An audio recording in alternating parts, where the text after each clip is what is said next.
Question try किए थे proportions का आप लोग? कुछ डाउट भी है इसमें?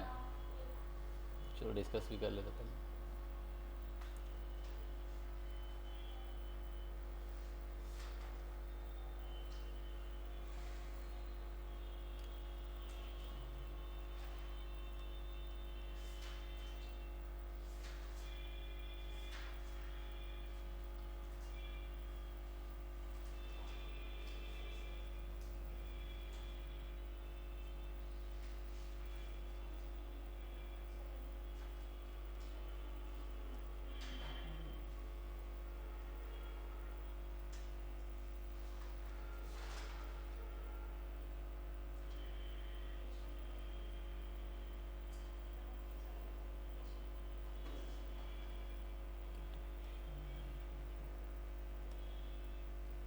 लग रहा है यहाँ से हटा दिया गया इसको।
ऑलरेडी है।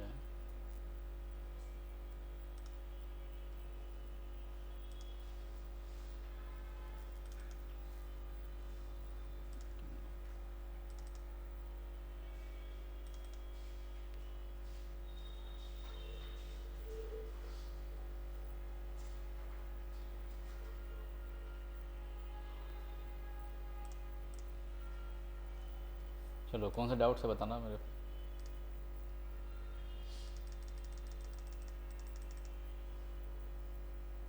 रेशियो में किसी डाउट नहीं है ना? एग्जाम्पल्स भी जरूर करना है आप लोगों को, ऐसा नहीं सिर्फ एक्सरसाइज कर लीजिएगा। एग्जाम्पल्स भी है कि कुछ क्वेश्चन अच्छे रहते हैं तो वो से भी कर जरूर कर लीजिएगा। बाकी एडिशनल क्वेश्चन तो आप लोग मैंने बोल ही दिया, एडिशनल ही होगा तभी समझिए आप प्रिपेयर्ड हो गया, उस चैप्टर्स को लेकर आप प्रिपेयर्ड हो। हाँ, जैसे इसमें कौन सा डाउट है प्रोपोर्शन में?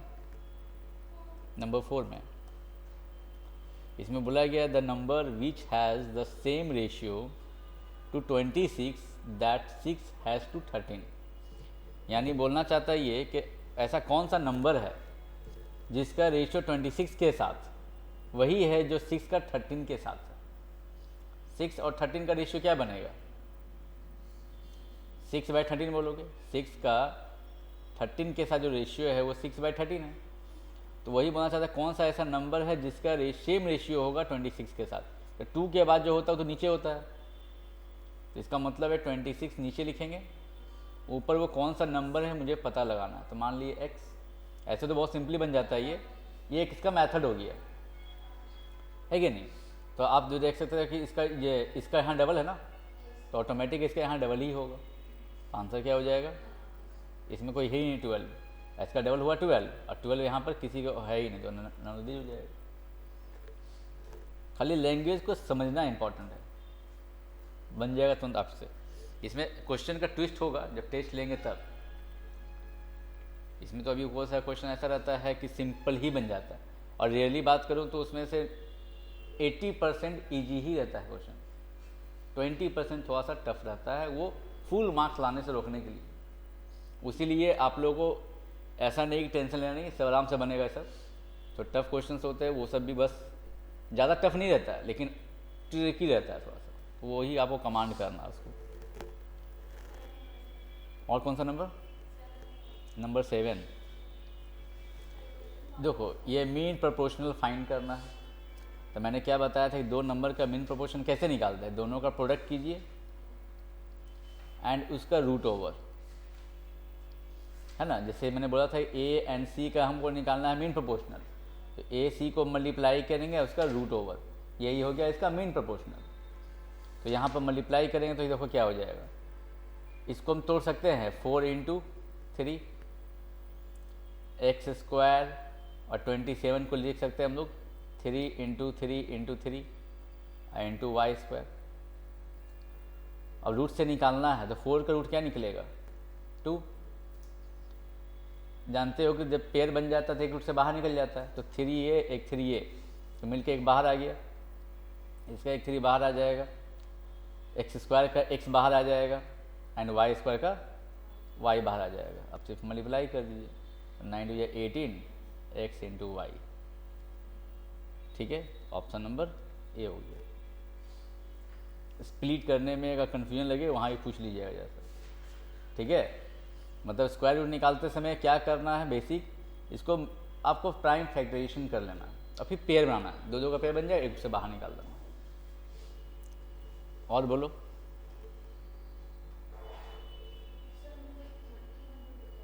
थर्टी नंबर 30 बोल रही हो।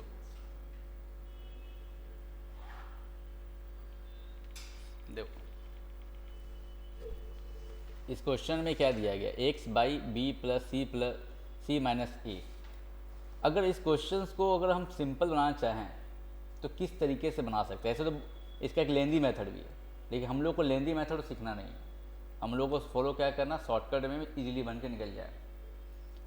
तो यहाँ पर ए बी सी 3 नंबर लिए गए, तो आप भी क्या कीजिए, ऐसा 3 नंबर लीजिए ए बी सी, क्योंकि यहाँ पर कोई ए बी सी में बाउंडेशन दिया है क्वेश्चन में। पहले ये देखो ए बी सी के बारे में कुछ बताया तो नहीं है, इसका मतलब हम ए बी सी तो नंबर ही कोई है, वो क्या है नंबर पता नहीं है, तो हम भी अपने मन से कुछ भी ले सकते हैं ए बी सी का वैल्यू। तो आप ले लीजिए ए का वैल्यू मान लीजिए 1, बी ले लीजिए 3, सी ले लीजिए 5, कुछ भी ले सकते हैं, कोई ज़रूरी नहीं है कि इक्वल गैप में ही ले। आपको ए बी सी के बारे में कोई बाउंडेशन नहीं है तो आप आराम से यहाँ पे फिल कर सकते हैं। तो जैसे यहाँ फिल करो, इसमें क्या हो जाएगा, x by B plus C minus A है, तो बी प्लस सी कीजिए, कितना हो जाएगा 8 और माइनस 1 यानी 7। फिर y बाई सी प्लस ए, तो सी प्लस ए क्या हो जाएगा 5 प्लस 1, क्योंकि सी का वैल्यू 5 लिए है, ए का वैल्यू 1 है, तो ये हो गया 6 और माइनस 3 यानी 3 आ गया। ए प्लस बी यानी ए का वैल्यू 1, बी का वैल्यू 3, तो हो गया कितना 4 और माइनस 5 कितना आ जाएगा -1। किसी को कन्फ्यूजन है वहाँ पूछ लेना, जैसे कि हेजिटेट नहीं करना पड़ना।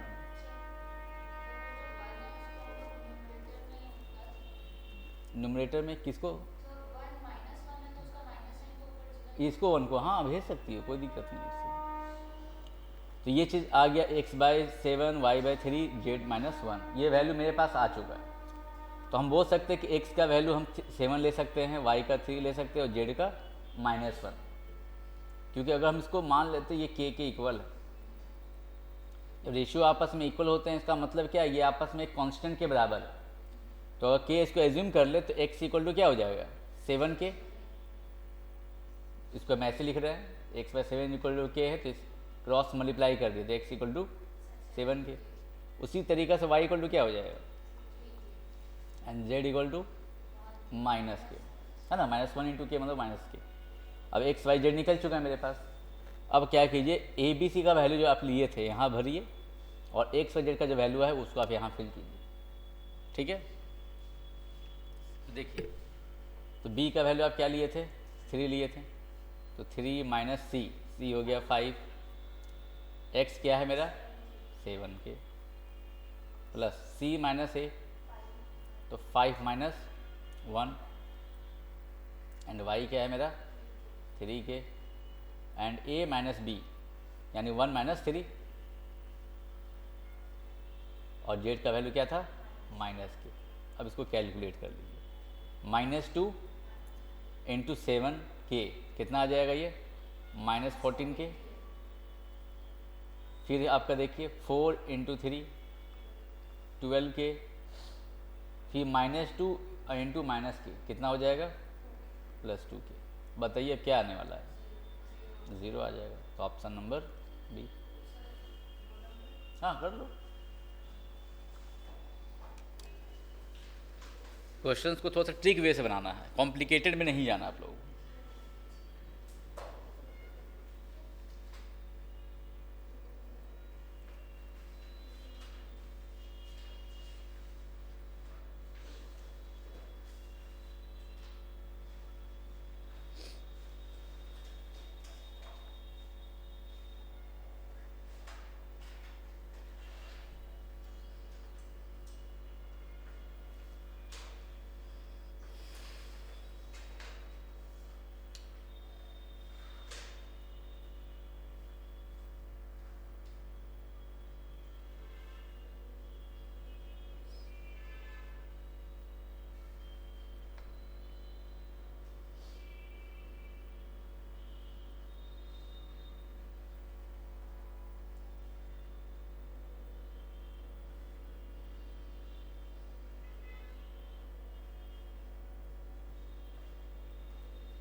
और कोई डाउट किसी को भी है इसके बाद?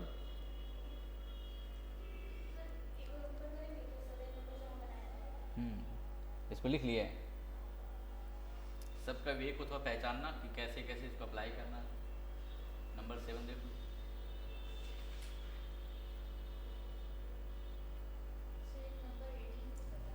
नंबर 18 भी लिख लो। 7 लिख रही हो क्या?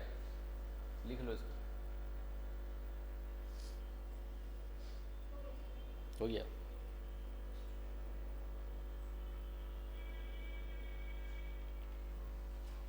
एटीन में दिया गया है कि ये नंबर जो 14, 16, 35 and 42 are not in proportion.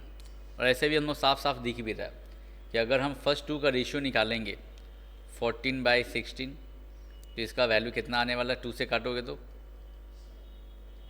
7/8। दूसरा जो है 35/42 ये 7 का टेबल से कटेगा तो आपको साफ साफ दिख रहा है रेशियो तो बराबर है नहीं, तो ऐसे भी प्रोपोर्शन में नहीं है ये। बोलता fourth term for which they will be in proportion, यानी आपको बताना है कि फोर्थ टर्म क्या होना चाहिए जिसके लिए ये प्रोपोर्शन बन जाए। हो गया सब ठीक है, सारा लाइट लगवा दीजिए ठीक है ना। सब लाइट चेंज हो गया ना? A to Z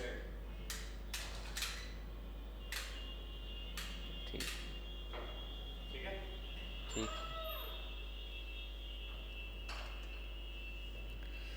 चलो देखो, तो इसमें बोलना चाहता है कि ये 4 नंबर जो है प्रोपोर्शन में नहीं है, तो fourth term for which they will be in proportion.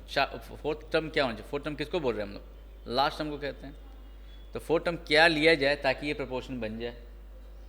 तो हम लोग को क्या करना है कि इसको हम मान लो x, क्योंकि हमको ये पता ही नहीं है, क्योंकि भले यहाँ पर दे दिया 42 खाली कंफ्यूज करने के लिए, लेकिन डिमांड तो मेरा फोर्थ टर्म ही कर रहा है। मतलब फोर्थ टर्म क्या लिया जाए ताकि they will be in proportion, proportion में बन जाए। तो ठीक है, पहला आपका 2 नंबर का रेशियो पता है 35 और यहाँ ले लेंगे x, ठीक है, क्योंकि हमको फोर्थ टर्म निकालना है एक्चुअली में। तो इसका कैलकुलेशन किया जाए। अब 2 से काट दीजिए 7, ये अब कट गया 8।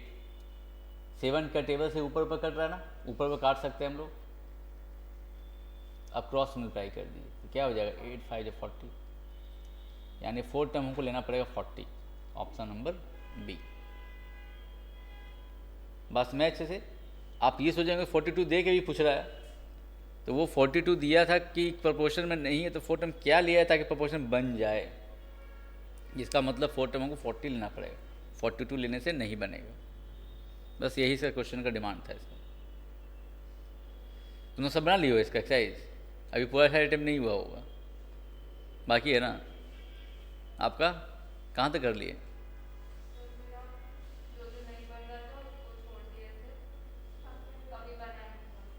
तो जो नहीं बना कोई डाउट भी है उसमें? हो जाएगा ना। हाँ तो डाउट को अपना लेके आना, पूछ लेना सारा। 17 नंबर पूछने में हेजिटेट नहीं करना, बाबू बार बार समझा रहे हैं। 10 सम देखो इस क्वेश्चन में क्या लिखा गया, the sum of the ages of 3 person is 150। 10 years ago their ages were in the ratio 7:8:9। इस क्वेश्चन को बनाना की ज़रूरत भी नहीं है, खाली दिमाग से बन जाएगा ये, ठीक है। अगर कैलकुलेशन मन में खाली करेंगे, हमसे क्या बोला गया, 3 पर्सन का एज का सम कितना है 150 है, और 10 साल पीछे जाएंगे तो सारे एजेस का जो आपका रेशियो होना चाहिए 7:8:9 होना चाहिए। तो पहला ये ढूंढो कि 150 दे कौन सा रहा है, तो आप ध्यान से देखिए, सबको जोड़िए, इस ऑप्शन को भी, इसको ऑप्शन से बनाएंगे हम लोग, तो सबको एडअप कीजिएगा, कितना आ रहा है ये देखो, ऐड करके माइंड में ही ऐड करो, कोई ज़रूरत नहीं है, 150 ही आ रहा होगा। इसको भी ऐड करके देख लीजिए 150 ही आ रहा है, और ये भी आपका ऐड करके 150 ही आ रहा है। इसका मतलब पहला स्टेटमेंट जो क्वेश्चन में दिया गया है उसको सारे ऑप्शन फॉलो कर, इसका मतलब है कि सारे ऑप्शन थोड़ी सही हो जाएंगे, उसका एक स्टेटमेंट ऐसा जरूर रहता है जो सबसे उसको अलग कर देता है, तो उसका आगे का स्टेटमेंट को पढ़िए। 10 years ago 10 साल पीछे जाएंगे तो उसका रेशियो क्या होना चाहिए 7:8:9। तो पहले हम ऑप्शन ए से शुरुआत करते हैं, 10 साल पीछे जाइए, अगर इसका एज अगर प्रेजेंट में 45 है, 10 साल पीछे क्या हो जाएगा, सेकेंड वाले का 40 एंड इसका 45। इसको एक टेबल से काटिए, किसे कटेगा 5 का टेबल से कटेगा, यस। हमको एक ही टेबल ऐसा ढूंढना है जो सबको काट सके, तो 5 का टेबल से ये 7 बार में कटेगा, ये 8 बार में, पहला ही ऑप्शन मेरा फॉलो करिए, इसका मतलब ऑप्शन ए नंबर करेक्ट है इसका। तो इसमें हम लोग को पेन छूने का भी ज़रूरत नहीं है, खाली ये तो माइंड में ही खाली कर लेने का हम लोग का, तो हम आपको समझाना है इसलिए लिख रहे हैं सर। तो बहुत सारे क्वेश्चन ऐसे होंगे कि आपको बस देख के सोच के ही बता देंगे आप, वो प्रैक्टिस से ही आपका कमांड होता जाएगा। जिसमें इक्वेशन फ्रेम करके जैसे 9 में करते थे 9-10 में, वैसा नहीं करना आप लोगों को, ये सब क्वेश्चन ऑप्शन से ही बन जाएगा आप लोगों को।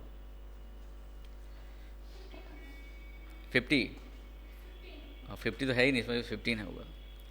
देखो इसमें दिया गया है x वाई दिया है 2/3, y बाई जेड दिया है 4/3, आपसे डिमांड कर रहा है x:y:z। ये किसका कैसे बना है, तो बन गया ये, कैसे बनाइए उसको,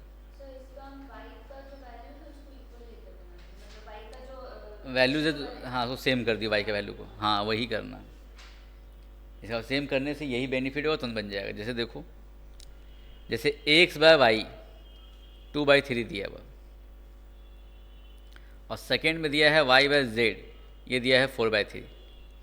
हम तो देखो क्या करेंगे, इसके अकॉर्डिंग y के सामने क्या है 3 है, और इसके सामने y का वैल्यू 4 है। तो जब भी दो रेशियो दिया जाए तो एक ही लेटर का दो वैल्यू अलग अलग बता रहा है, तो उसको पहले सेम बनाएंगे हम लोग।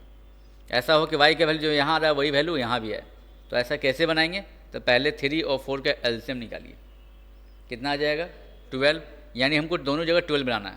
तो इसको 12 बनाने के लिए आपको 4 से इंटू करना पड़ेगा ऊपर नीचे, और इसको 12 बनाने के लिए, तो देखिए अब क्या हो जाएगा, x/y हो जाएगा आपका 8/12। अब इसमें क्या हो जाएगा y/z आपका 12/9। अब y का वैल्यू यहाँ भी 12 है, y का वैल्यू यहाँ भी 12 है, अब सेम हो चुका। तब आप आराम से x का वैल्यू को 8 ले सकते हैं, y का वैल्यू 12 हो गया एंड z का वैल्यू 9 हो गया। आपसे डिमांड क्या कर रहा था ये, x:y:z, मतलब रेशियो मांग रहा है, यानी x का वैल्यू आपका 8 लेंगे, y का वैल्यू लेंगे 12 एंड जेड कर लेंगे 9। ये किसी का टेबल से कट रहा है? नहीं कटेगा, तो यही रह जाएगा। तो ऐसा कोई ऑप्शन में नहीं है, तो नन ऑफ दीज हो जाएगा। बस मैं अच्छे से यहाँ तक। इसका बस यही तरीका है कि आराम से आपको एक लेटर का वैल्यू को सेम करना। अब वो कैसे करें? एलसीएम लेकर। ये मेथड क्लियर हुआ अच्छे से? किसी को मन में कुछ क्वेश्चन आ हो तो पूछ लो यहाँ तक। वाई का वैल्यू जहाँ भी अगर डिफरेंट डिफरेंट रहेगा, ये जेड का वैल्यू कोई भी क्वेश्चन देगा ऐसा टाइप, तो आपको सेम करना। और सेम करने का मेथड क्या है? एलसीएम लेकर। एलसीएम ले लीजिए, फिर ये सोचिए क्या उसमें मल्टीप्लाई करेंगे ताकि वो बन जाए। बस वही मल्टीप्लाई डिवाइड कर देना। और बोलो कोई क्वेश्चन में?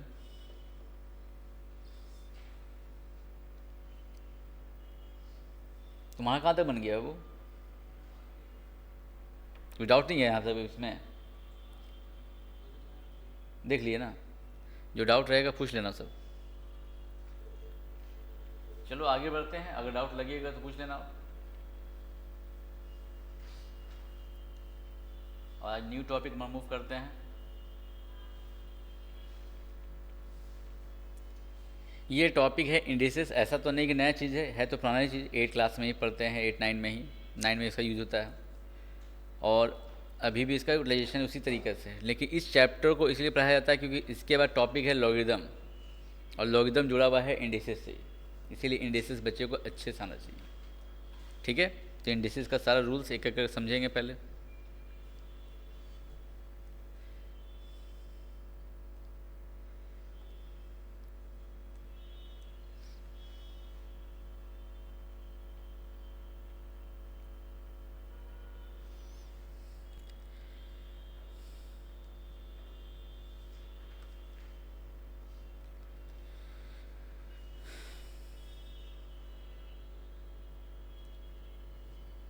चलिए देखिए इंडिसेस।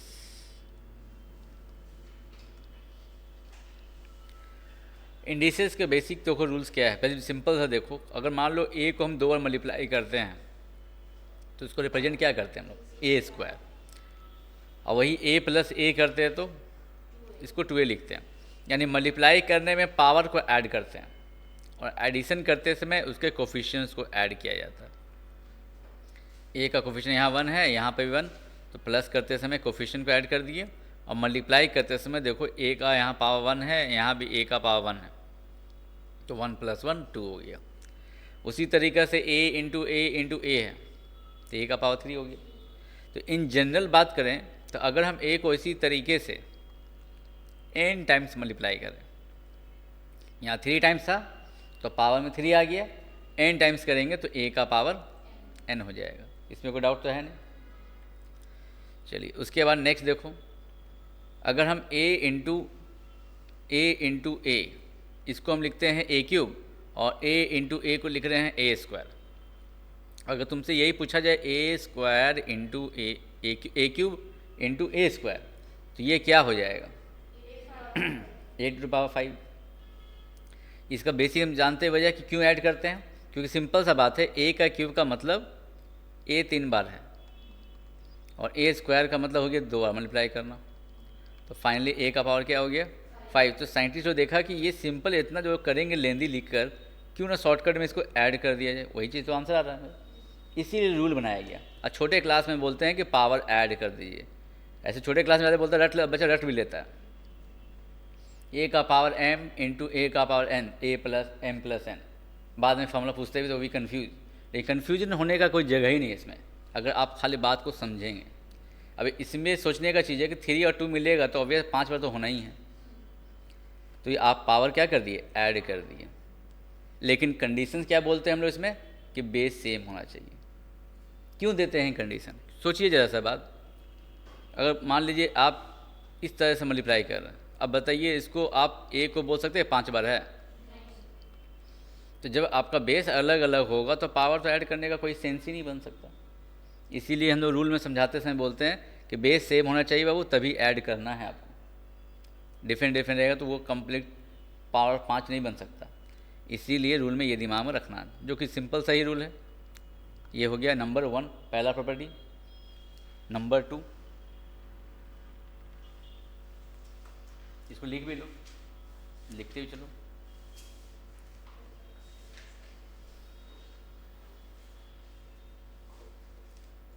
इंडिसेस हेडिंग दे दो।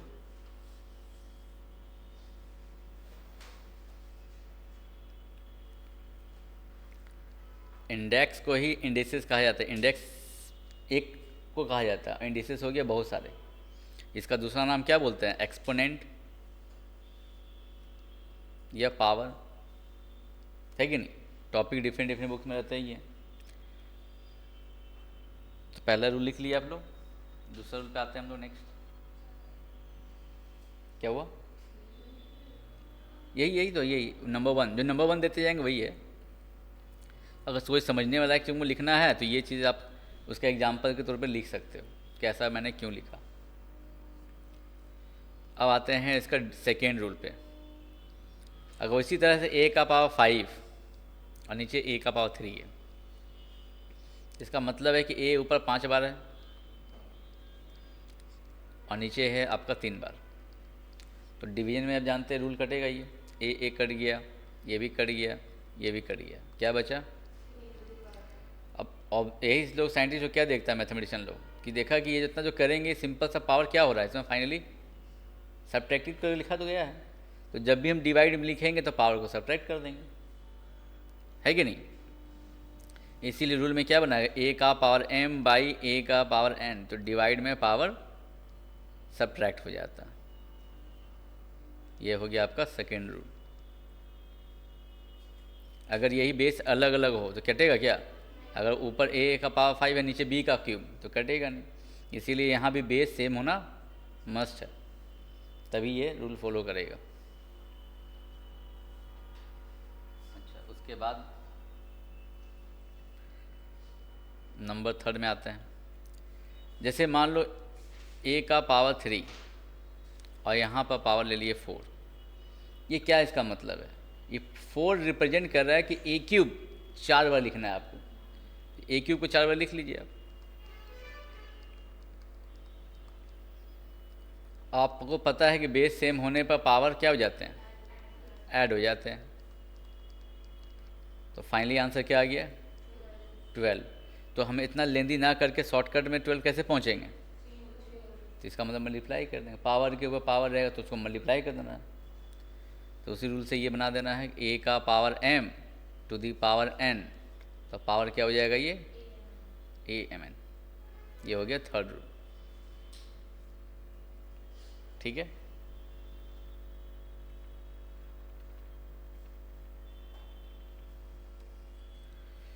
नंबर 5, एक बात बताओ तुम लोग, a का पावर 0 क्या होता है? क्यों होता है 1? इसके पीछे रीज़न क्या है? टीचर लोग बोलते आते हैं कि सर a का पावर 0 1 होता है, लेकिन आप एक्सेप्ट कर लिए इस चीज़ को। सिर्फ इसके पीछे का रीज़न क्या है? तो रीज़न देखिए क्या है। जैसे मान लीजिए a का पावर 3 बाई 3, तो आप इसको क्या करेंगे? ऑब्वियस a को 3 बार लिखे हैं, यहाँ भी वही, क्योंकि डिवाइड में पावर माइनस होता है, तो ये कट के 1 आया। और हम यहाँ पर रूल लगा रहे हैं अब कि डिवाइड में पावर सब्ट्रैक्ट होता है। यहाँ पर नॉर्मली इसको एक्सपेंड करके सॉल्व किए, तो काट के इधर भी 1 आया, और इधर लगा दे रहे रूल कि पावर जब डिवाइड रहता है तो पावर होता है सब्ट्रैक्ट। तो इससे क्या आ गया? इधर a का पावर 0। तो यही चीज़ आपका इधर भी है और वही चीज़ यहाँ पर है, बस इसमें फॉर्मूला लगा दिए हैं और इधर एक्सपेंड करके काट के सॉल्व किए। तो दोनों तो बराबर आना चाहिए ना मेरा।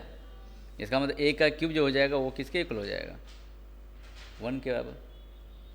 बात समझ अच्छे से हम क्या बोलना चाह रहे हैं? मतलब इधर रूल फार्मूला के हिसाब से बना दिए और इधर इसको तोड़ के बना दिए, और दोनों सेम ही चीज़ को सॉल्व कर रहे हैं, तो ऑटोमेटिक दोनों सेम आंसर ही देगा।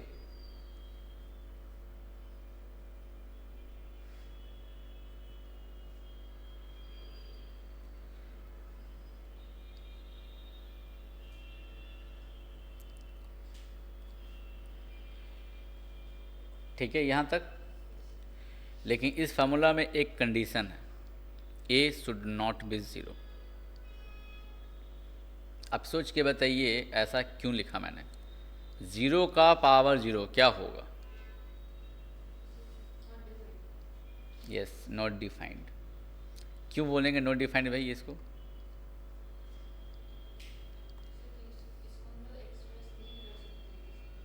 ये बात तो ठीक है, नो डिफाइन का मतलब वो हो गया, लेकिन वो रीज़न तो नहीं बताया। जीरो का पावर जीरो को नो डिफाइन कहते हैं, लेकिन नो डिफाइन होने के पीछे देखो क्या रीज़न। जैसे अभी बताओ, जीरो का पावर 3, नीचे भी जीरो का पावर 3 है।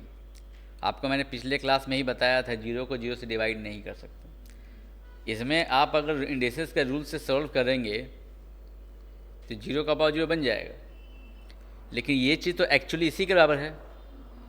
अब ये जब नॉट डिफाइंड है तो ऑटोमेटिक ये भी क्या होना चाहिए, नो डिफाइंड। इसीलिए जीरो को जीरो से डिवाइड नहीं कर सकते, इसीलिए जीरो का पावर जीरो नॉट डिफाइंड होता है।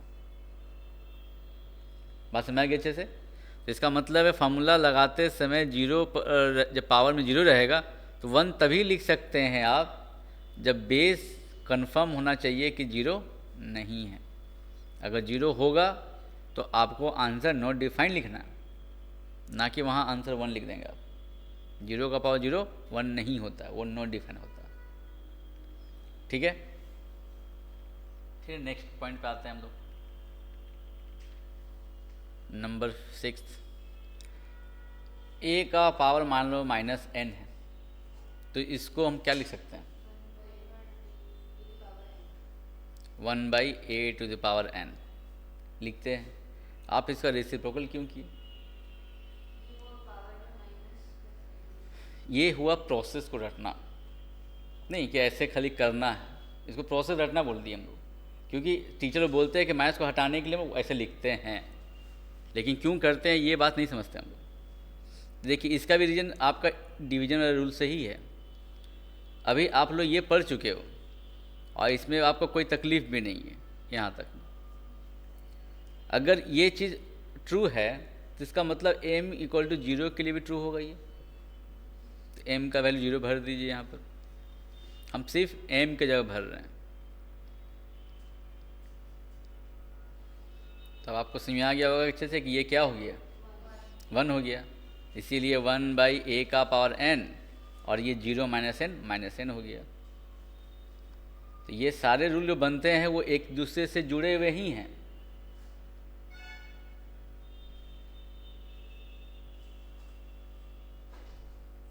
इसीलिए शॉर्टकट में हम लोग उसको स्टेप्स याद करते हैं कि हमको गायब करना है पावर का माइनस को, तो डिवाइड में लिख लीजिए। लेकिन रीजन हमको यहीं से मिल रहा है इसका।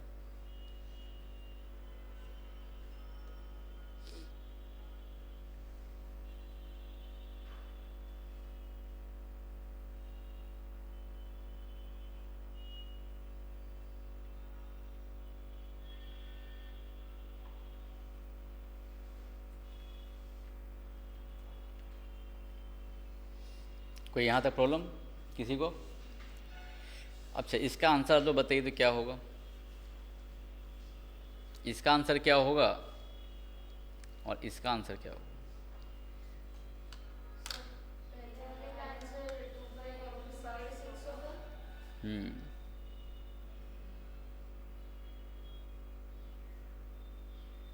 और दूसरा का आंसर, उसमें कन्फ्यूजन। देखिए यहाँ पर सिर्फ आपको एक चीज़ क्या नया दिख रहा है, दोनों में अंतर क्या दिख रहा है, सिर्फ ब्रैकेट का। ब्रैकेट का बहुत इंपॉर्टेंट रोल है वो कैलकुलेशन करते समय इंडिसेस में। इसीलिए आपको मैंने इस चीज़ को फोकस करने सिखाया, क्योंकि ब्रैकेट जहाँ तहाँ देने से नहीं काम चलने वाला है, उसके मीनिंग को भी समझना बहुत इंपॉर्टेंट है। ये जो मतलब हो गया, जिसका मतलब आप पढ़ चुके पीछे भी कि ब्रैकेट अगर रहा तो पावर मल्टीप्लाई हो जाएगा। लेकिन अगर ब्रैकेट नहीं रहता है ना, तो पहले हम लोग को कैलकुलेट करना है पड़ता है पावर को। जैसे 3 का ये स्क्वायर है एक्चुअली, तो 3 का स्क्वायर क्या हो गया, 9। तो दिस इज 2⁹9। दोनों में बड़ा अंतर हो जाता है एक ब्रैकेट की वजह से। तो दोनों को गलती से भी एक सेम मत समझ लेना। नॉट इक्वल टू a⁴n, ये प्रॉपर्टी याद रखना है। लॉग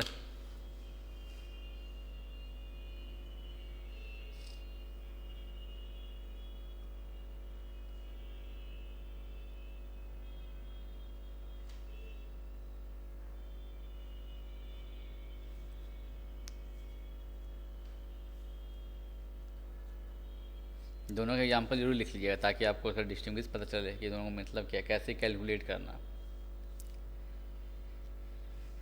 यानी आपको ये पॉइंट थोड़ा इसमें ये चीज़ लिख लीजिए कि अगर पावर में m रहेगा ना, फर्स्ट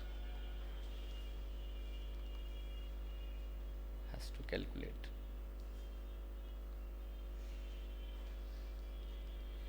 फर्स्ट हमको यही कैलकुलेट करना होगा, ठीक है। बाकी उसके बाद फिर जो आएगा आंसर वो a का पावर में चला जाएगा। उसके बाद नेक्स्ट जो भी प्रॉपर्टी हो नंबर 8 ले लेते हैं। जैसे a बाई b का पावर m, ठीक है। फॉर एग्ज़ाम्पल जैसे 2/3 का पावर ले लिया हम 4, तो आपको 4 का मतलब तो बता ही दीजिए क्या मतलब हो कि 2/3 को कितना बार लिखना पड़ेगा हमको, है ना, 4 बार लिख देते हैं। अब जैसे सोचिए 2 ऊपर में कितना बार मल्टीप्लाई हो रहा है वो, तो क्या इसको 2 का पावर 4 लिख सकते हैं? नहीं लिख सकते हैं, आराम से लिख सकते हो। और नीचे भी, इसका मतलब आप क्या देख रहे हो कि पावर 4 दोनों में चला गया ना, अलग अलग हो गया। तो इसी चीज़ को देख कर रूल बना दिया गया कि हम पावर में जब डिवाइड में रहता है तो ये पावर दोनों में जाएगा, a का पावर m बाई b का पावर m। क्लियर बच्चे थे यहाँ तक? सिंपल सही था ये।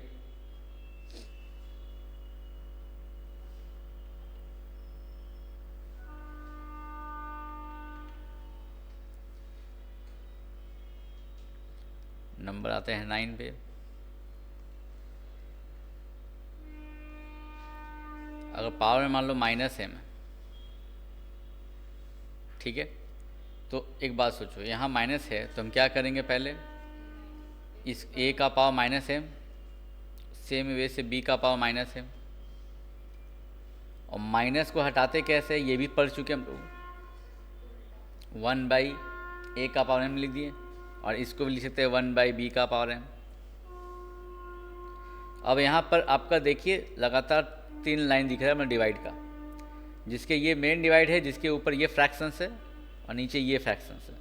तो इसको हम कैसे लिख सकते हैं, 1/a का पावर m, और नीचे वाला क्या होता है, जस्ट रेसिप्रोकल हो जाता है।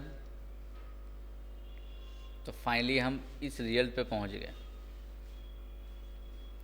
तो आप इतना लंबा प्रोसेस थोड़ी करोगे, आपको करना क्या है, सीधा माइनस को हटाने के लिए जो अंदर में जो भी रहेगा उसको रेसिप्रोकल कर देना है,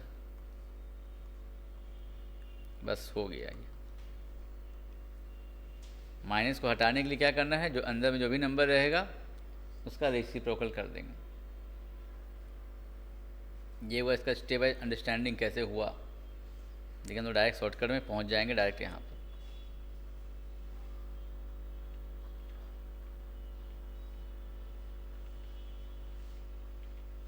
किसी को कोई कन्फ्यूजन? फिर नेक्स्ट देखो, अगर a का power m equal to a का पावर n, इफ तो a का power m equal to a का पावर n है, तो उस केस में अगर बेस सेम है तो पावर क्या हो जाएंगे, सेम हो जाएगा। तो इसको हम m इक्वल टू n बोल सकते हैं, लेकिन कंडीशंस क्या है, a should not be 0, 1 and -1। अगर ये कंडीशन रहेगा तो ये फॉलो नहीं करेगा। क्यों नहीं करेगा उसको समझो पहले, फिर उसके बाद लिख लेना। जैसे एक बात बताओ, 2 का पावर 5 इधर लिखें 2 का पावर 6, क्या ये इक्वल है? नहीं हो सकता। मतलब अगर बेस में 0, 1 और -1 के अलावा कोई दूसरा नंबर दिख रहा है हमको, तो और बराबर दिया हुआ पहले से, तो बराबर तभी हो सकता है जब पावर दोनों का सेम, अलग अलग होगा तो पावर होने का कोई चांस ही नहीं है। लेकिन अगर बेस में 0 है तो इधर पावर 5 लिखे, इधर 7 लिखे, क्या बराबर नहीं है ये? तब तो उसमें आर्गूमेंट भी नहीं कर सकते आप। तो इसका मतलब है 0 बेस होने पर पावर कुछ भी रहे चलेगा, वहाँ पर पावर आप इक्वल बोलना कंफर्म नहीं कर सकते कि इक्वल होना ही होना चाहिए। लेकिन बेस में अगर 0, 1 और -1 के अलावा कोई दूसरा नंबर हो तो दूसरा नंबर रहेगा, तो इसका मतलब कि अगर बेस अलग अलग है तो पावर सेम होना ही होना। जैसे अब मैंने क्या बोला, 7 का पावर 3 ले लीजिए, अब 7 का पावर 4 ले सकते हैं? नहीं हो सकता। 3 रहेगा तो इक्वल होगा, कोई दिक्कत नहीं। लेकिन वही चीज़ -1 के साथ कीजिए, -1 का पावर 5 और -1 का पावर 7, क्या इक्वल नहीं है ना? -1 का पावर 5 कितना आएगा? -1 ही आएगा, और पावर रहने पे माइनस में ही आ जाता है, और अगर इवन पावर होता है तो माइनस हट ही जाता है कि नहीं? तो दोनों का आंसर क्या एक्चुअली में आएगा यहाँ पर? इसका भी -1 आएगा और इसका भी -1 आएगा, क्योंकि इसका भी पावर ऑड है, इसका भी पावर ऑड है।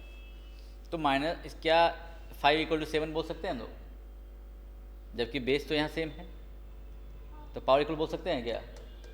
नहीं बोल सकते, जबकि बेस सेम है यहाँ पर, लेकिन पावर साफ दिख रहा है कि 5 और 7 बराबर तो हो ही नहीं सकता। तो इसका मतलब है कि ये कंडीशन जो होता है ना m = n बोलने का, ये तभी फॉलो करता है जब इसमें से बेस ना हो, 0, 1 और -1 ना हो, ठीक है? और नेगेटिव केस में भी प्रॉब्लम होता है। जैसे एक एग्जांपल देखो, नेगेटिव केस में किसी केस में जैसे होगा, जैसे मान लीजिए एग्जांपल दे रहे हैं, -2 का पावर 4 और -2 का पावर मान लीजिए आप ले लिए 6, क्या इक्वल होगा? नहीं होगा। तो यहाँ पर माइनस में देख रहे हैं जब आप, तो बेस आपका सेम है, तो पावर आप देख रहे हो, बराबर करने के लिए पावर क्या होना चाहिए? इक्वल होना चाहिए। तो यहाँ 4 लेंगे तब आप बोल सकते हैं, अलग अलग पावर लेंगे तो पॉसिबल नहीं होगा। लेकिन बेस में जब हम ये सब ले रहे हैं तो अलग पावर में भी सेम हो जा रहा है, प्रॉब्लम ये हो जा रहा है। तो उस केस में ये जो रूल बताया जो जा रहा है कि a का पावर m = a का पावर n अगर दिया हुआ है, आपको बोलना है कि m = n, तो ये तभी आप कह सकते हैं जब बेस उसका 0, 1 और -1 ना हो। ऐसे बुक में जो क्वेश्चन जो होते हैं ना, उसमें ये मेंशन नहीं किया होता, लेकिन आपके बुक में ये अंडरस्टूड रहता है कि 0, 1 -1 नहीं है, और अगर रहता है तो क्वेश्चन में लिख देता है आप लोगों का, ठीक है? जिसका मतलब दिमाग में हम क्या समझाना चाह रहे हैं कि ये a का पावर m = a का पावर n को हम बराबर अगर दिया हुआ है तो पावर इक्वल तभी कह सकते हैं आप जब बेस में ये सब ना हो। ये बात समझ रहे हैं हम क्या बोलना चाह रहे हैं? क्योंकि अगर ये सब रहेगा तो पावर अलग होने पे भी इक्वल हो जाता है, तो आप कंफर्म उसमें नहीं बोल सकते पावर इक्वल होगा ही होगा, क्योंकि इस केस में हम लोग एग्जाम्पल दे रहे हैं कि ऐसे लिखा हुआ। कोई कह सकता है कि m और n बराबर होगा कंफर्म? नहीं कह सकते इस केस में, क्योंकि -1 है बेस में। m और n बराबर हो भी सकता है और नहीं भी हो सकता है, लेकिन यही चीज़ -2 का पावर m और -2 का पावर n दिया हुआ है, तो इसमें m और n क्या होगा? इक्वल होना ही है। अगर इक्वल नहीं होगा तो ये बराबर हो ही नहीं पाएगा।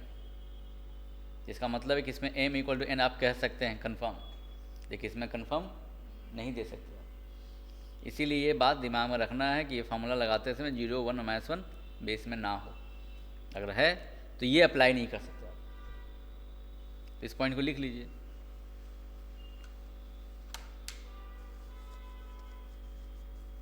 क्योंकि छोटे क्लास में ये सब चीज़ पे ध्यान नहीं दिया जाता, खाली बच्चे को पढ़ा देते बराबर होता है, बस याद कर लिए बच्चे। और जहाँ फंसाना रहता है हम टीचर लोगों को दिमाग में पता रहता है कहाँ फंसे गए लोग, बस वही अप्लाई कर देते क्वेश्चन पे। इसलिए हर पॉइंट क्लियर होना चाहिए बच्चों को। हम लोग एक एक बारीकी चीज़ वो ध्यान देते हैं, बच्चा किस जगह फंस सकता है, कौन सी चीज़ को वो इग्नोर करता है क्वेश्चन बनाते समय। बच्चा सोचता है कैसे सर ट्रिकी क्वेश्चन दे देते हैं, तो हम लोग तो बच्चे का कैलकुलेशन जब करते रहता है तो देखते रहते हैं कहाँ पे क्या उसका मिस्टेक्स होता है। 90% बच्चा ज़्यादा क्या करता है, बस उसी चीज़ को नोटिस करते हैं, और हम लोग पता है कहाँ फंसेंगे, बस वही क्वेश्चन दे देते हैं, ताकि उस क्वेश्चन में फंसेंगे टेस्ट के समय ना आप, लेकिन उस टेस्ट के बहाना आपका पॉइंट क्लियर हो जाएगा, ताकि आप एग्ज़ाम में गलती ना करो। चलिए ये तो हो गया क्लियर यहाँ तक। नेक्स्ट लोकल प्रॉपर्टीज़ क्या है? अगर मान लीजिए a का पावर m, b का पावर मान लीजिए n और c का पावर मान लो r नहीं लेते हैं, यहाँ पर लेते हैं, ठीक है, r लेते तो कोई दिक्कत नहीं, और इधर लेते हैं p का पावर नहीं p नहीं a, इसका पावर p, b का पावर q एंड c का power t, where a, b and c are distinct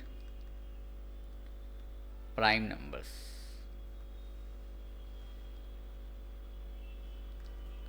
prime numbers किसको कहते हैं पता ही है सबको? किसको कहते हैं प्राइम नंबर? जो 1 से कटे और खुद से कटे। दूसरा से कटेगा तो वो प्राइम नंबर में नहीं आता। जैसे 1 किस में आता है? नहीं, 1 neither prime not composite number. ये बात याद रखिए। क्यों नहीं कहते? क्योंकि देखो प्राइम का कंडीशन क्या होता है। प्राइम नंबर उसी को कहते हैं जिसके एग्जैक्टली 2 फैक्टर्स हो। 2 नंबर ऐसा होना चाहिए जिसको काट सके, एक 1 और एक उसका खुद। तो 1 तो ऐसा नंबर है इसका सिर्फ एक ही फैक्टर है, 1 से कटता भी या खुद से वो खुद तो 1 ही है। तो 2 फैक्टर थोड़ी हुआ बाबू, ये तो 1 ही फैक्टर हुआ।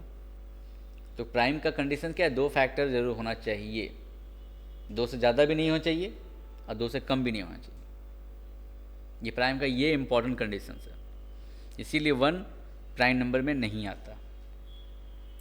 तो प्राइम नंबर का शुरुआत कहाँ से होता है? 2 से। 2 एक इवन नंबर भी है और प्राइम नंबर भी है। पूरे होल प्राइम नंबर के सिस्टम में सिर्फ 2 ही एक ऐसा प्राइम नंबर है जो इवन है। बाकी जितने भी प्राइम नंबर्स मिलेंगे इसके बाद सारे के सारे ऑड है। ठीक है, तो इवन प्राइम नंबर बोला जाए तो सिर्फ 2 ही ले सकते हैं। तो ये इसलिए क्योंकि 1 से कटेगा और 2 से कटेगा। फिर 3 लेंगे तो वो 1 से कटेगा और 3 से कटेगा। 4 होगा क्या? नहीं होगा, क्योंकि 1 से भी कट रहा है, 2 से भी कट रहा है एंड 4 से भी कट रहा है। इसीलिए ये आपका मोर देन 2 इसके फैक्टर्स हैं, जो कंटेन करता है more than 2 factors that are composite number. तो यहाँ 4 हो जाएगा कंपोजिट नंबर। ठीक है, तो मैंने यहाँ बताया कि ए बी सी क्या मान के चल रहा हूँ मैं? Distinct prime number. डिस्टिंक्ट का मतलब अलग अलग prime number. A B C 3 prime number, जैसे मान लो एक 3 है, कोई 7 होगा, कोई 11 होगा, इस टाइप से। मतलब सेम नंबर नहीं है सब, ए बी सी अलग अलग है। और आपको ये अगर कंडीशन दिया हुआ है तो इसका मतलब कंफर्म है कि m must be equal to p, n must be equal to q and r must be equal to t। ये इसका मतलब हो गया। जिसका एग्जाम्पल दे देता हूँ मैं। यहाँ पर ये बात लिख लेना है कि m must be equal to p, n must be equal to q and r must be equal to t। ठीक है, अब इसका एग्जाम्पल देखिए।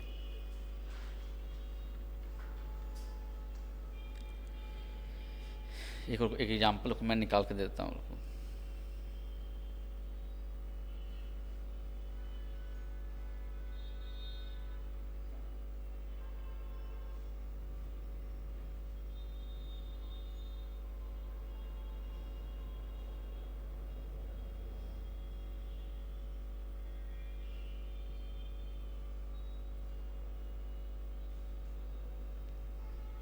जैसे एक नंबर मैं दे रहा हूँ 158184, ठीक है, is equal to 2 to power m, 3 to power n and 13 to the power s।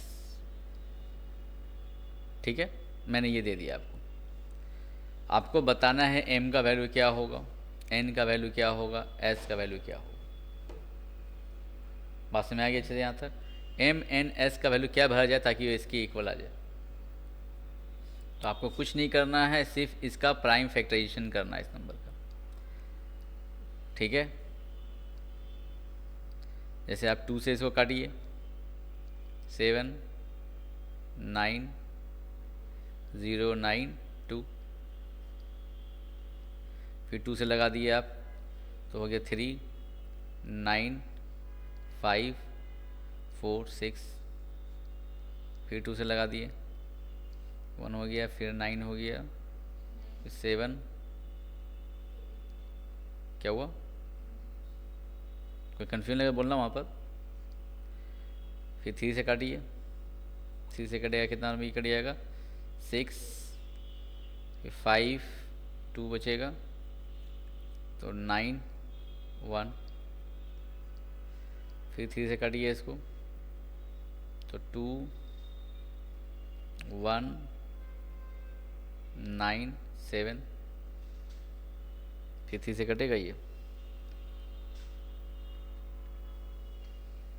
Three से नहीं कटेगा, क्योंकि देखो थ्री से चेक करने का तरीका पता है ना आप लोगों को, कि 2 + 1 + 9 + 7, ये आपका कितना आ जा रहा है, 19 आ जा रहा है।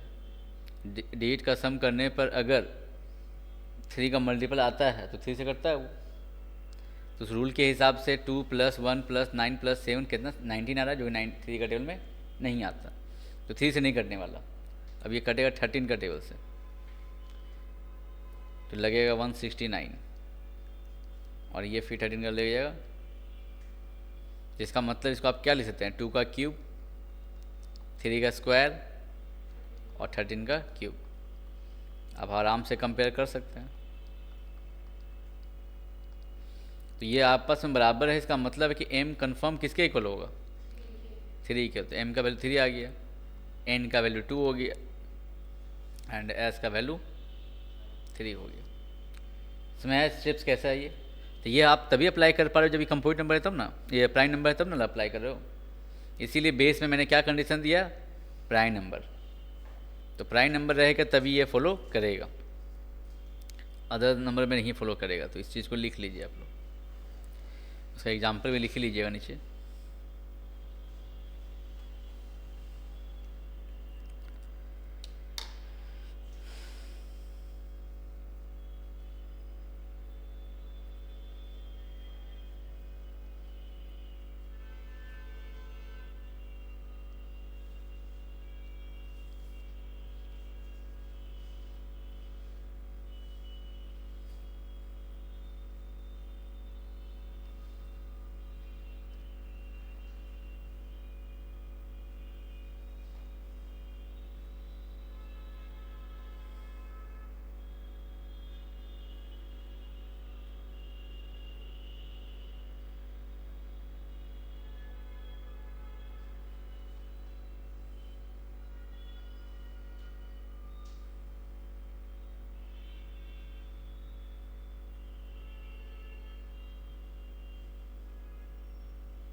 ठीक है यहाँ तक?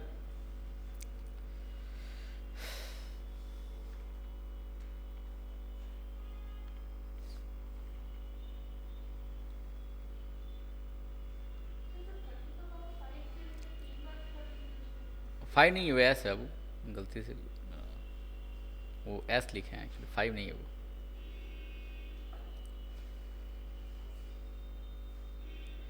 नंबर फिर नेक्स्ट देखो, अगर a का पावर m इंटू बी का पावर m, यानी इस बार क्या कर रहे हैं, पावर मैं सेम ले रहा हूँ, तो इसमें क्या होता है, इसका एग्जाम्पल पर देखो, उसके बाद इसका प्रॉपर्टी बताते हैं। जैसे 2 का पावर 3 और 3 का पावर मान लो 3 ले लिए, इसका मतलब क्या हो गया, 2 आपका कितना टाइम से 3 बार है, इंटू फिर 3 भी आपका 3 बार है। लिख लिए इस तरीके से। पहले हम पावर क्या लेके चल रहे हैं, सेम लेके चल रहे हैं। अब जब देखो ध्यान से, अगर ये नंबर 2 भी मेरा 3 बार है, 3 भी मेरा 3 बार है, तो हम इसका ग्रुपिंग बनाते हैं 2 का 3 के साथ, क्या बन जाएगा 6, ये भी 6 और ये भी आपका 6, तो 6 कितना बार आ गया आपका। तो इससे जो ध्यान से देखिए क्या हो रहा है इसमें, यस, इसीलिए रूल ऐसा बनाया जाता है कि पावर जब सेम होगा तो आप बेस को मल्टीप्लाई कर सकते हैं। बात समझ में आ गया चलिए यहाँ तक?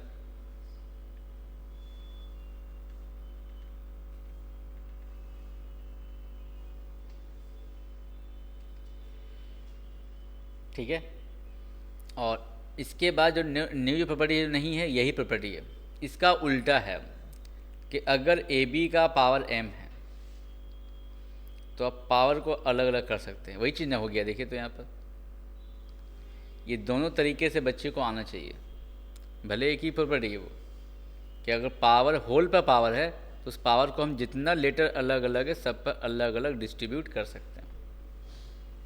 जैसे मान लीजिए ए बी सी डी, मान लीजिए ई एफ, अब पूरा होल का पावर मान लीजिए 3 है, तो आप इसको ए का पावर 3, बी का पावर 3, सी का पावर 3, डी का पावर 3, ई का पावर 3, एफ का पावर 3 कर सकते हैं। तो यही प्रॉपर्टी हो गया कि पावर रहने पर आप सबके अलग अलग पावर इसको बैठा सकते हो। ये बस इसी प्रॉपर्टी से आ रहा है ये चीज़। और ये कैसे हुआ आपको मैंने ये एग्जांपल दिखा दिया कैसे ये इक्वल, इसमें कोई कन्फ्यूजन किसी को? तो ये सारे प्रॉपर्टीज़ थे इंडिसेस का, सारा इंडिसेस का सारा प्रॉपर्टीज़ खत्म हो गया। अब इसके ऊपर कुछ क्वेश्चंस कर लिया जाए।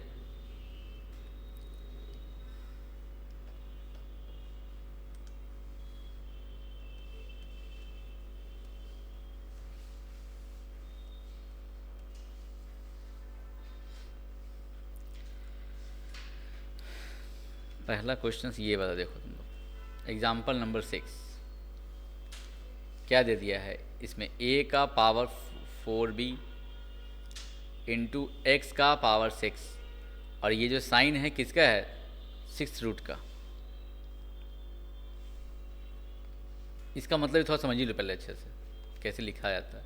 अगर हम लिखते हैं क्यूब रूट ऑफ 3 तो उसमें 3 यहाँ लिखना पड़ता है, जिसका मतलब क्या होता है a का पावर 1/3।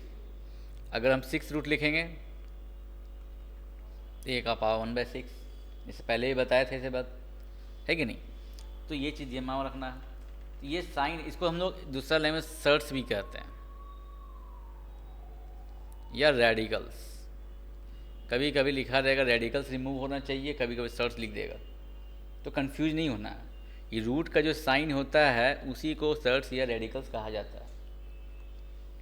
तो इसको आप एक्सपोनेंट में बोला चेंज करना, तो सर्च से एक्सपोनेंट इस फॉर्म में लिखा जाता है, यानी आपको रूट हटाना है, अब पावर 1/6 लिख दी, बन गया ये आपका एक्सपोनेंट के फॉर्म में। ये एक्सपोनेंट फॉर्म हो गया इसका, और ये इसका सर्च के फॉर्म में। तो दोनों में कन्वर्सन आना चाहिए। जैसे देखो 6 रूट जो है, जो मैंने अभी लिखा a का पावर 1/6, इसको आप ऐसे भी लिख सकते हो a का पावर हाफ का पावर 1/3। लिखने में कोई प्रॉब्लम है यहाँ तक? क्योंकि जब आप इसको मल्टीप्लाई करेंगे तो यही चीज़ बन जाएगा। तो ये लोग क्वेश्चंस में क्या करता है ना, थोड़ा डिफरेंट डिफरेंट लुक में आंसर दे देता है, रहता एक ही चीज़ है, खाली पहचानने का अंतर हो जाता है। अब जैसे ये स्क्वायर रूट है, तो स्क्वायर रूट को ऐसे लिख देगा और इसको लिख देगा क्यूब रूट। अब देखने में बड़ा खतरनाक लगता है, लेकिन है चीज़ वही चीज़। तो आपको अलग अलग रूट के हिसाब से कैलकुलेट कर देना है, क्योंकि इसमें 2 रहता है, जो लिखा जाता नहीं है। मैंने बताया भी था कि रूट रहेगा तो उस पर लिखा नहीं जाता है, यहाँ 2 अंडरस्टूड रहता है, लेकिन 2 के अलावा दूसरा नंबर रहेगा तो लिखना मस्ट है। तो जैसे यहाँ पर लिखा हुआ है, तो इसका मतलब ये हो गया कि a का पावर हाफ इसके एक वजह से, और इसका मतलब हो गया पावर 1/3, मिला जुला के हो गया फाइनली 1/6। तो एक ही बात हुआ, वो खाली वो पैटर्न अलग लिख देगा कॉम्प्लिकेशन लुक देने के लिए, ताकि आप उलझन देख के रूट को देख के डर जाएँ। और बच्चे का आदत भी होता है, ज़्यादा रूट देख लेता है, लगता है कॉम्प्लिकेशन है क्वेश्चन, ठीक है, ऐसा नहीं है। उसको खाली पॉइंट को अलग अलग पकड़ के तोड़िए, आराम से बन जाएगा वो। चलिए तो क्वेश्चन पे आते हैं। तो यहाँ 6 रूट दे दिया था ये। अब यहाँ देखो a का पावर 2/3, x का पावर -1, होल का पावर -b है, ये दिया हुआ है। क्या बोला, सिंप्लीफाई कुछ नहीं दिया, मतलब सिंप्लीफाई करने बोला, मतलब लास्ट में क्या सिंपल रिजल्ट आएगा। तो क्यूब रूट, ये क्यूब 6 रूट का मतलब जानते ही हैं क्या होता है, पहले वो लिख लीजिए, ठीक है। ये -b को आप दोनों में बांट सकते हैं अलग अलग, अभी जस्ट लिखे थे। तो यहाँ 2 का प्रोडक्ट है, तो ये इस पे पावर आ जाएगा और ये इसके पे पावर आ जाएगा। तो a का पावर 2/3 का पावर -b, एक मिनट,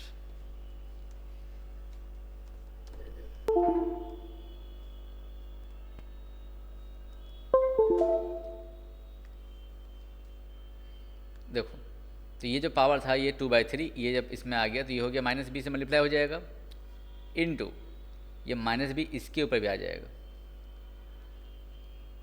मैंने यहाँ कौन सा रूल लगाया, ये वाला रूल लगाया, a का पावर a इंटू b का पावर m तो m दोनों में बढ़ जाता है। वही रूल का मैंने यहाँ यूज़ किया। बस a के जगह पर दे दिया है यहाँ पर क्वेश्चन में क्या 2/3, a का पावर 2/3, और b की जगह दे दिया है x का पावर -1, और m की जगह ले दिया है -b। तो मैंने उस प्रॉपर्टी से ये दोनों पर अलग अलग डिस्ट्रीब्यूट कर दिया। कोई कन्फ्यूजन यहाँ तक? इसके बाद देखो,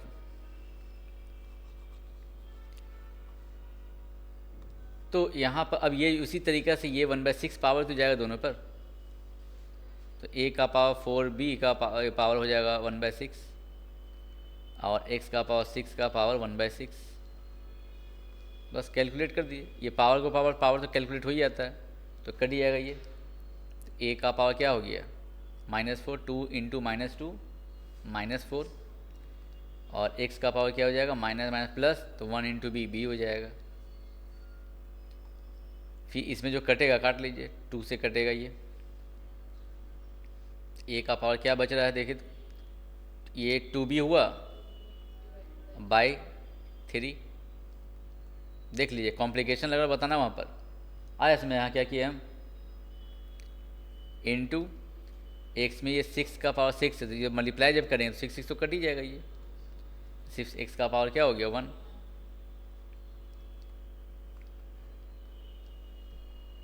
देख लो यहाँ कैसे किए हुआ, क्लियर हुआ अच्छे से यहाँ तक? किसी के मन में डाउट है यहाँ तक पहले पूछ लो। तो वो क्लियर है यहाँ तक?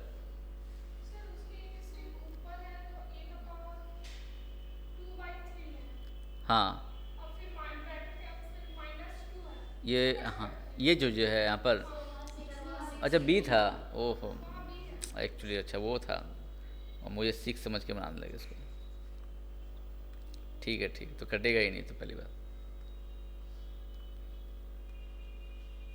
अच्छा वही सोचने लगे सर काट कैसे दिए वो हम उसको 6 समझने लगे, इसको 6 देखें ना, वहाँ 6 में चले गए फ्लो में।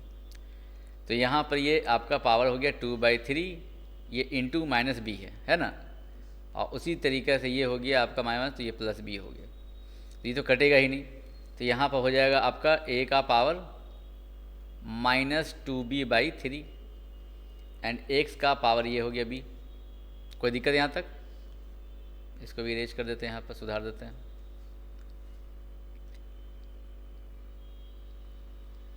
चलो यहाँ तक किसी को कोई कन्फ्यूजन?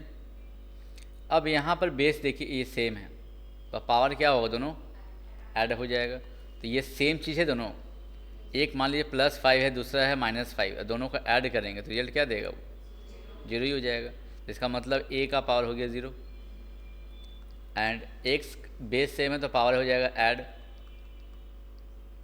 तो इसका a का पावर 0 का वैल्यू 1 हो गया, और x का पावर 1 + b। अब बताओ सोचो, क्या a के बारे में यहाँ कुछ बोला गया है? नहीं बोला गया, फिर भी हम 1 लिख रहे हैं। तो मैंने क्या बोला था कि बुक में ये मान के चलता है कि बेस में 0 नहीं है, अगर रहेगा या कुछ बात रहेगा तो लिख देगा ज़रूर, ये चीज़ भी ध्यान रखना।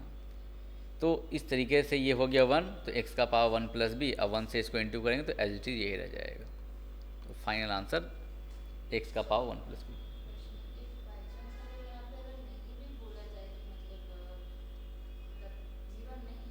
हाँ नॉट डिफाइन हो जाएगा, हाँ तो आपको आंसर उस, तो अगर 0 दे देंगे ना और आपको नॉट डिफाइन नहीं लिखोगे तो आपका मार्क्स कट ही जाएगा। आप सोचिएगा कि 1 लिख दें वहाँ पर चलेगा, तो ऐसा नहीं है। हम कंफ्यूज करने के लिए दे देते हैं क्वेश्चन, और टीचर लोग करते हैं वही सब चीज़ें। इसको हर बात पर ध्यान रखना है कि क्या दिया हुआ है क्या नहीं दिया है, खाली क्वेश्चन को देखना नहीं है, उसके साथ अगर कुछ कंडीशन दिया हुआ है तो उसको एनालिसिस करना होगा आपको। वो दिया फालतू को नहीं देता है, कुछ उसका यूटिलाइजेशन करने के लिए दे देता है। बगल में लिख देंगे कि a वेयर a = 0, आप सॉल्व करते जा रहे आपका नो डिफाइन आंसर आना चाहिए था, आप लिख दिए 1 वहाँ पर, तो आपका आंसर तो अलग आ जाएगा। जिसकी वजह से आप मिस्टेक करना है उसलिए दिया हो जानो कि आप मिस्टेक कीजिए यहाँ पर, और वही गलती कर देता है बच्चा फ्लो में। तो नहीं ध्यान दीजिएगा तो मार्क्स कट जाएगा। इसीलिए ऐसे ज़्यादा क्वेश्चन तो दिया तो नहीं रहता है, लेकिन कभी कभी ट्विस्ट करना होता है तो यही सब करके चेंज कर देता है। ये बच्चे का कितना कॉन्सेप्ट पानी की तरह क्लियर है, बस वो जज करने के लिए। तो फ्लो में जानते हैं कि एक तो एग्जाम का प्रेशर में 100 क्वेश्चन बनाना है, तो नज़रअंदाज हो ही जाता है उसका। तो वो चीज़ कितना कंट्रोल है आपका माइंड, वो आपका ब्रेन से, वो चीज़ आपको करना है, उसी जगह टेस्टिंग होता है। सो क्वेश्चन बनाना मतलब क्या मतलब है, सिंपल सा बात है, वही है आप फास्ट में कितना हर चीज़ को नज़र से देख रहे हैं, कंट्रोल कितना है आपका आइज़ के साथ माइंड का, कि आप वो कर भी रहे हैं, फटाफट देख भी रहे हैं, बनाते भी जा रहे हैं, फास्ट भी तो होना चाहिए, आराम से बनाएंगे तो बनेगा तो ऐसे भी नहीं, तो वो कंट्रोल को देखता है वो, यही चीज़ है। चलो नेक्स्ट देखो, एग्जाम्पल नंबर 7, तुम लोग ट्राई करो तो एग्जाम्पल नंबर 7 बनाओ तुम लोग पहले, इसको नहीं बनेगा तो बताते हैं। X root x equal to x root x का power x, what is the value of x?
आ गया, 1 आया आंसर, ठीक है।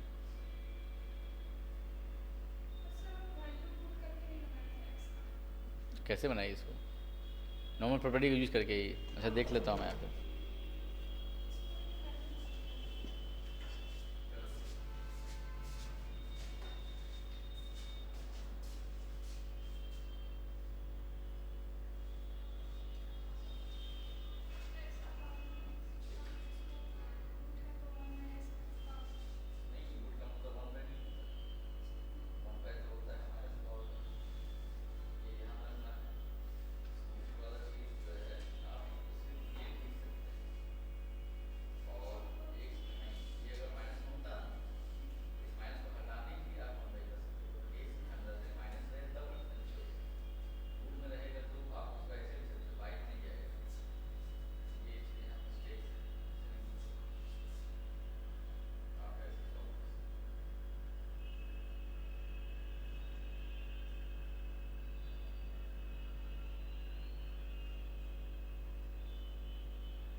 में आ गया सब अच्छे से ये? चलिए उसके बाद देखो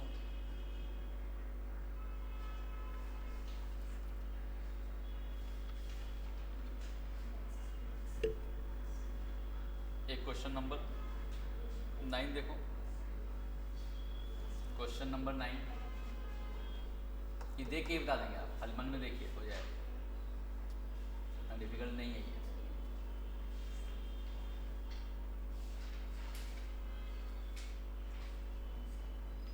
नंबर ये 9 वाला,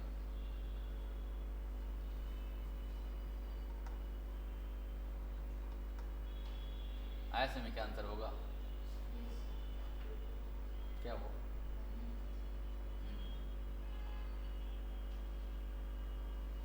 लेटर को देख के थोड़ा लगता है शायद ना, लेकिन है कुछ नहीं, खाली बेस सेम है। देखिए यहाँ पर ये साइन है, ये मल्टीप्लाई का साइन है दिया हुआ, और ये जो डार्क करके लिखा है वो एक्स है आपका, तो एक्स का पावर a माइनस बी दिया पहला, इंटू दूसरा हम दिया है एक्स का पावर b माइनस सी, और तीसरा हम दिया है एक्स का पावर c माइनस ए।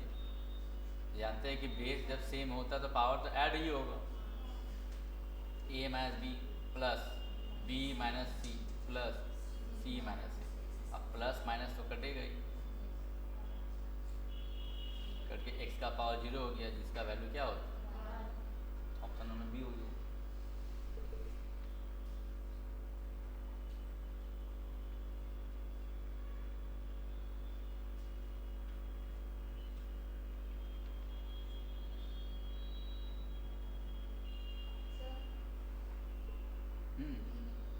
कौन सा बोल रही हो?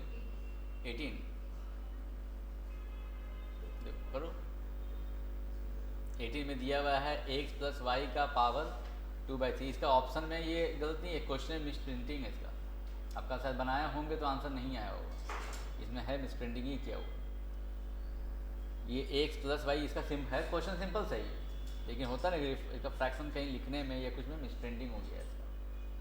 देखो बना देते हैं, x प्लस वाई का पावर 2/3, एक्स प्लस वाई का पावर 2/3 डिवाइड बाई, और डिवाइड के नीचे में ये लिखा हुआ, तो जो क्वेश्चन है हम लोग उसके अकॉर्डिंग सॉल्व कर रहे हैं, ठीक है। देखो लिख लेते हैं पहले क्वेश्चन को, इसमें दिया हुआ है x प्लस वाई का power 2/3 into x minus Y का पावर भी 2/3 है, डिवाइड बाई, फिर आपका under root x plus Y और under root x minus Y का क्यूब, ये लिखा हुआ यहाँ दिख रहा है हमको, और पूरा कर्ली ब्रैकेट के बाहर में पावर 6 है, उसके अकॉर्डिंग यहाँ पर पावर 6 लगा दिया। तो देखो पहले हम रूल के हिसाब से क्या करेंगे, ये 6 पावर जानते हो सब में बटेगा, ये जब 6 इस पे जाएगा तो एक्स प्लस वाई का पावर 2/3 इंटू 6 होगा, ये 6 इस पर भी आएगा,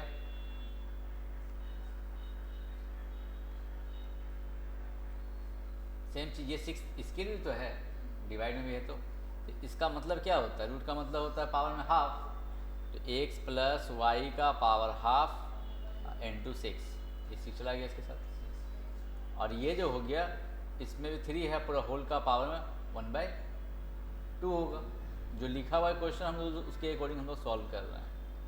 तो ये जो हो गया पावर में हाफ इस रूट की वजह से, और ये 6 पावर तो इसके ऊपर भी आएगा, तो इंटू 6 भी हो जाएगा। यहाँ तक देख लो, किसी को मन में कोई कन्फ्यूजन पूछ लो। अब कैलकुलेशन करेंगे, 3 से ये कटेगा, 6 2 बार में कट गया, ये भी कट गया, यहाँ 3 टाइम्स में कट गया, यहाँ भी 3 टाइम्स में कट गया, तो पहला में आ गया एक्स प्लस वाई का पावर 4, 2 2 4 हो गया, एक्स माइनस वाई का पावर इसमें भी आ गया 4,